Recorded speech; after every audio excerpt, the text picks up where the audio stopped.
earning 3 or 4,000 rupees per day.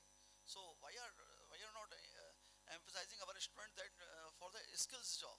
And when we talk about the 10-year back, we have 100 plus startup. Nowadays we have near about 1,000, 1 lakh startups.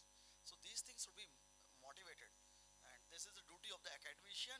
And the one duty is that there should not be Lala in a city who run the education institute. That is a very big thing in our country. Thank you. So, thank you for sharing your thoughts and thank you for bringing out the aspect about values and conscious. And I think a lot of that depends upon, I think all this reflects in the way where our education system is going. So, what I'll do is, in the interest of time, I think I'm standing between you and the lunch. So, what we'll do is I'll just go around here with few of you. Please, please. Yeah, absolutely. So, please, yeah, absolutely. Yes, I'll just go. We'll just give each one of you the opportunity. Yes, absolutely. Please allow me to finish. We will have all these people speak up and perhaps in the next row as well. It's fine. What I'll So the next question that I want to bring up is that if there was one ask, okay, one ask that you would have either from the government or industry or from education leaders that could lead India to that could help Indian education system to leapfrog to the world standard, what would that one ask be? So if there is a wish list, and please be precise, not more than couple of sentences, okay, because we want to wrap up. I'll begin from here, please. And you will get a chance, okay? We'll not wrap up before you speak. Thank you. I am Ramanujam, former Pro-Vice Chancellor of Indira Gandhi National Open University. The one question I would like to ask and will be asking over the next couple of decades is, do we have a language policy in India that can, language policy, even after 75 or 77 years of independence, you don't have a language policy. Why your students are so weak, why your faculty cannot even read and write and cannot speak, and why the educational leaders, institutional leaders, don't have any idea about the policy, whether NEP or any other policy, is mainly because they are so weak in two things, their mother tongue and also English. You bring in any language formula, 3 language or 100 language formula, I am not against it. But if you want to really equip the children and the school students and the higher education learners, researchers, if you don't have strong grounding in your mother tongue and in your English, which is available everywhere, I think you will never come out with world-class research papers. You will be cutting and pasting and you will be repeating.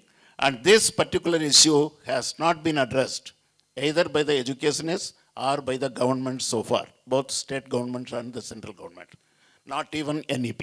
Thank you. Thank you. That's wonderful. Yeah. Maybe we'll give her a chance, then we'll come back to you so that, yeah, please, ma'am. Uh, my name is Madhulika Kaushik. I'm the Vice Chancellor of Usha Martin University in Ranchi, Jharkhand. And speaking from that particular context, 40% of my learners come from the tribal belt. Some of them are the first college goers in their whole, you know, village or whatever. Uh, Having worked with Professor Ramanujam at Indira Gandhi University for 23 long years, then having a you know, stint at the Commonwealth of Learning and Malaysia for 10 long years outside the country, this has been a very humbling experience for me, because this urge for getting to know, for knowledge, is something that is very, very humbling. We've taken, you know, as growing up in different this thing, we've taken our right to higher education very much for granted. In the sense that the way these people are struggling to go there, and you had asked some very pointed questions in terms of what is the one wish list. I would, if I had my wish, I would just say prolonged and a very, very focused program on removing digital asymmetries. We used to talk about information asymmetries. Today, I mean, there are not, you talked something about people are not into digital technology. There are people who actively resist. And I'm sorry to say, faculty is part of that. Some of our senior faculty actually resist going into any kind of innovation. How do we create that symmetry so that everyone is on the same page? The second thing that in terms of research and so on, we make disciplined research has gone a certain way, partly because it's on a promotion track and career progression and so on, everyone gets into. What educational institutions in India, and I've got experience across different kinds of institutions, a central university, foreign university and all of that, but the point that I feel that we are weak on is action research. What works? What components of pedagogy work? What components of learner engagement work? What components of learner retention work? We don't know enough about ourselves and we haven't shared it. The last thing that I would like to talk about is the whole purpose of education, higher education included, is to create an empowered learner.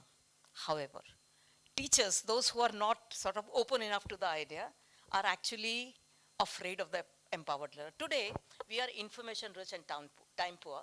The learners, the teacher used to be the source of all education or of all learning. Today, there is so much of content available, good quality content in open education resources, peer-reviewed content, and so on. So the teacher is not the fount of all knowledge. However, instead of, being a sage on the stage, he has to become a guide by the side and curate information sources to let the learner become a seeker and a lifelong learner. So if you make him a seeker, he will be learning and applying all his life, but you're afraid of that learner. You actually want to keep him at a level where you can control him. Now, this is a psyche we need to get out of.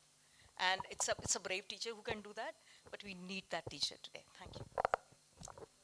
My question, how can government's infrastructure help all the education institutes to train students properly and do placement also, like all the competitor institutes in foreign countries are becoming friends. But in India, everyone is fighting. There is a loss because no one is seeing which student wants to do course in which university. If just like MIT has done great job in providing all the universities courses, all the departments in each other by providing the infrastructure, there is the a solution which MIT has done.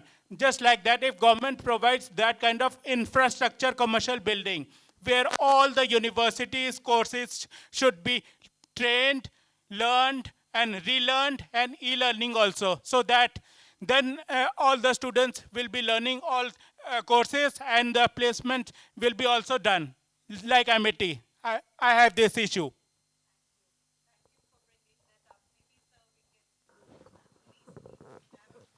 Ma'am, the best thing is that we want that industry should handhold the institutes. Myself, Dr. Roli Verma, and I'm head Department of Chemistry in JSS Academy of Technical Education, Noida.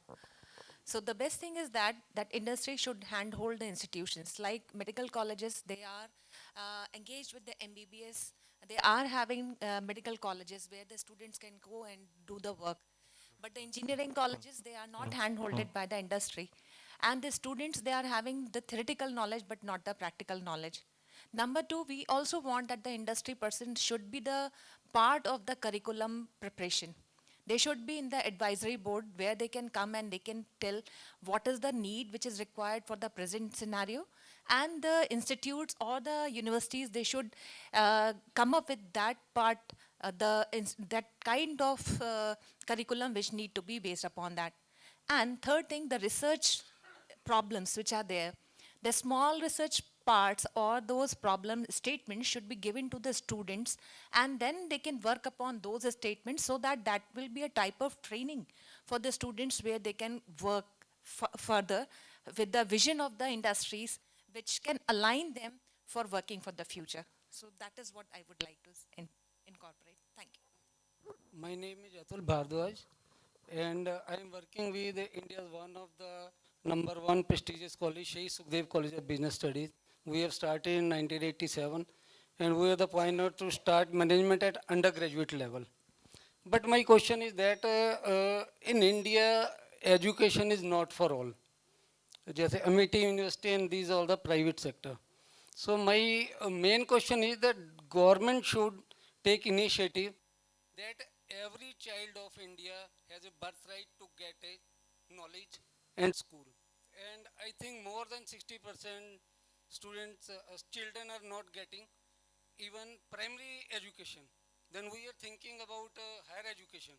So government should take initiative and create more colleges, schools in the different area and at a very reasonable price.